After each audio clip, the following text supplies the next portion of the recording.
Good morning everyone, can you hear me okay? Great stuff.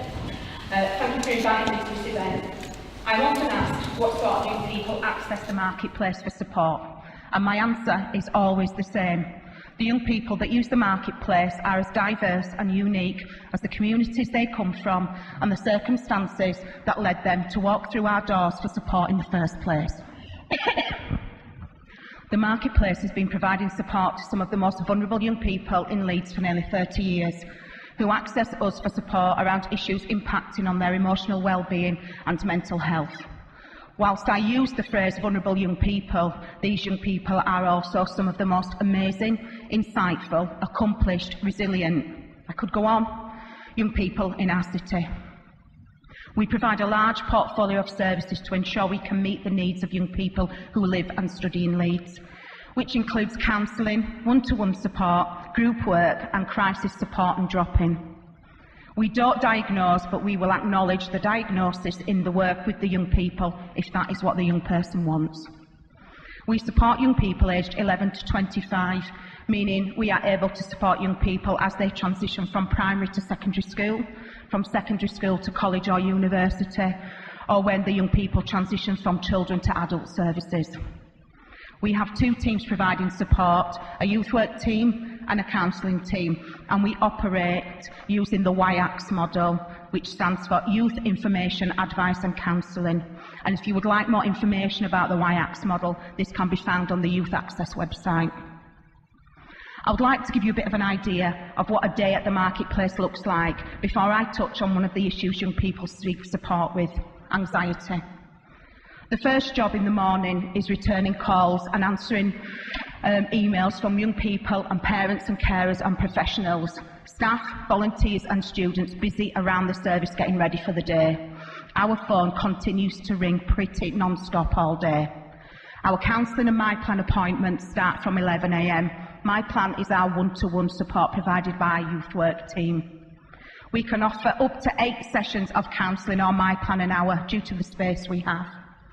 Our drop-in opens at 2:30 till 5:30 and we can see anywhere from 8 to 15 young people calling in for support, including crisis support and sexual health screening and advice. We often have young people waiting for this service to open and professionals and or parents supporting them to attend.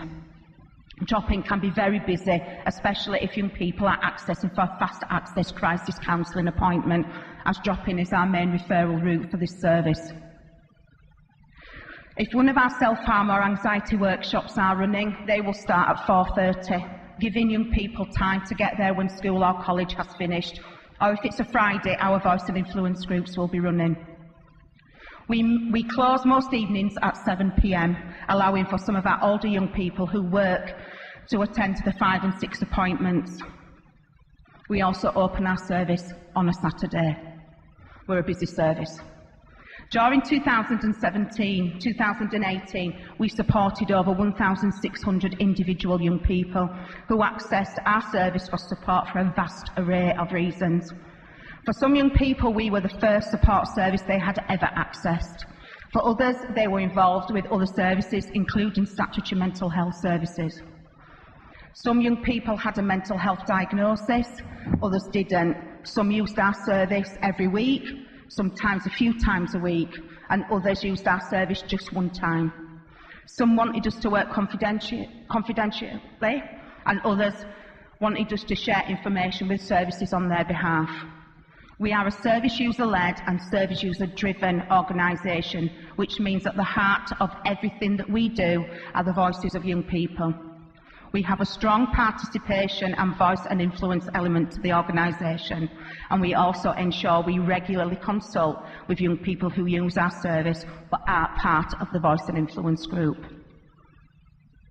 2016, we looked at some of the issues that young people were using our drop-in for support with, and some of the main recurring ones were self-harm, anger, exam stress and anxiety. As a result of this, we decided to develop some 2-hour workshops to provide young people with further information about these issues in a language they understood, providing coping strategies as well as peer support and group learning.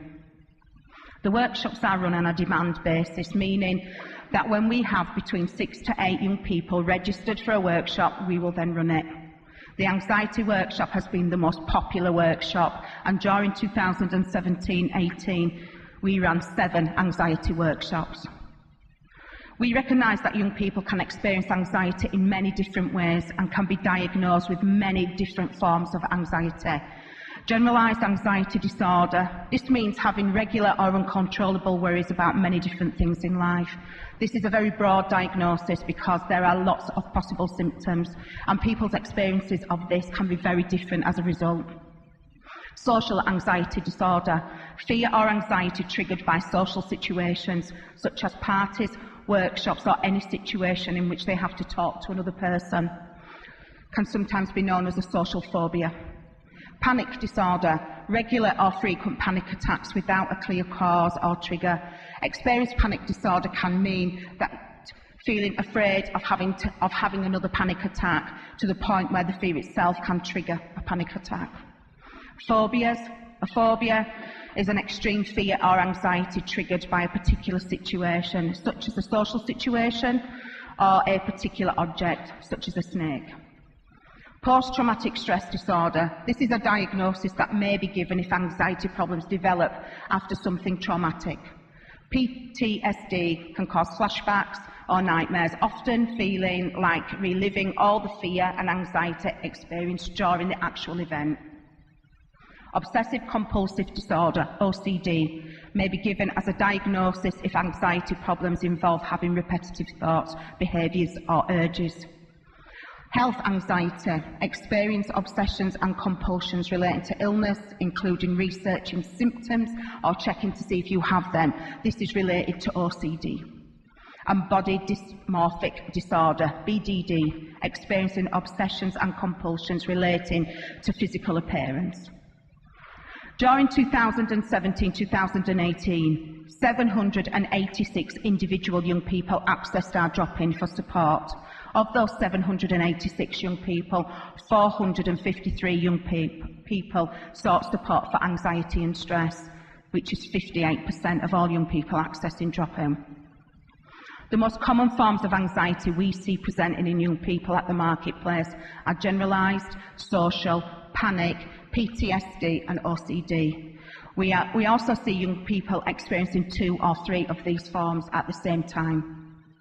We see post-traumatic stress disorder linked to complex trauma in young people, so complex post-traumatic stress disorder. And the types of traumatic events that can cause complex post-traumatic stress disorder include, but are not limited to, childhood abuse, neglect or abandonment, ongoing domestic violence or abuse, repeatedly witnessing violence or abuse, torture, kidnap or trafficking.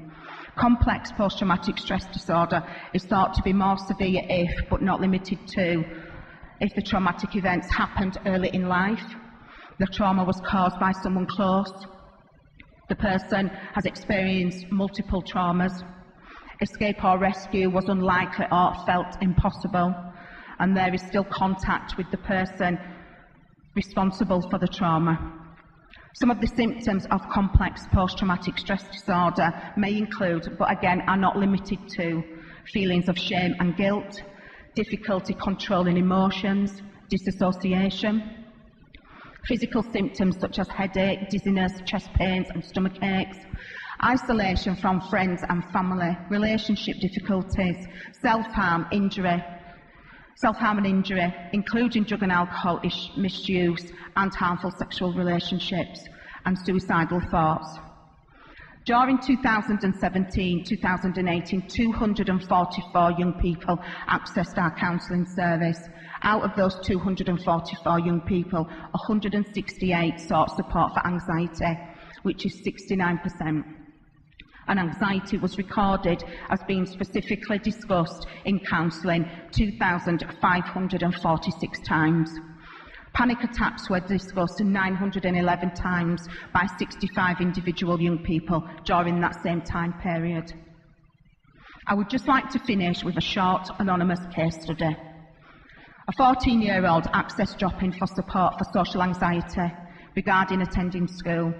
The social anxiety was so problematic it was causing friendships to break down as well as family problems and tensions. They were also starting to suffer with panic attacks.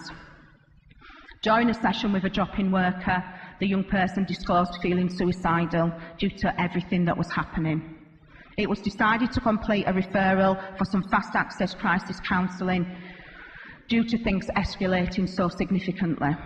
Following the crisis support, a referral was made for long-term counselling as historical issues and triggers had been identified in the crisis work, which needed longer-term support.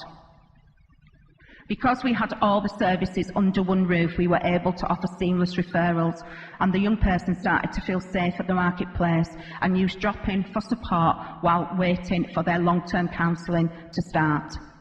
We are lucky at the marketplace that we have such a broad portfolio of services to meet the needs of young people who access us for support.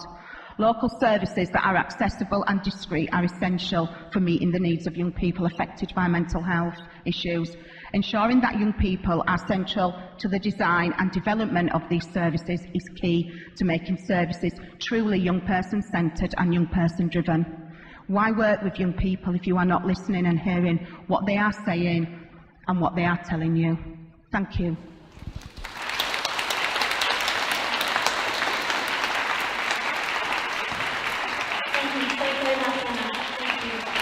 We have a couple of minutes, maybe one or two questions. Do we have any in the audience? Yes, sir.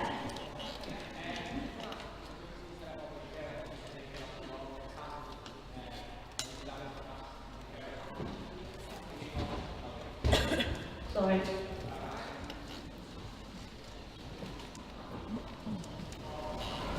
Hiya, sorry.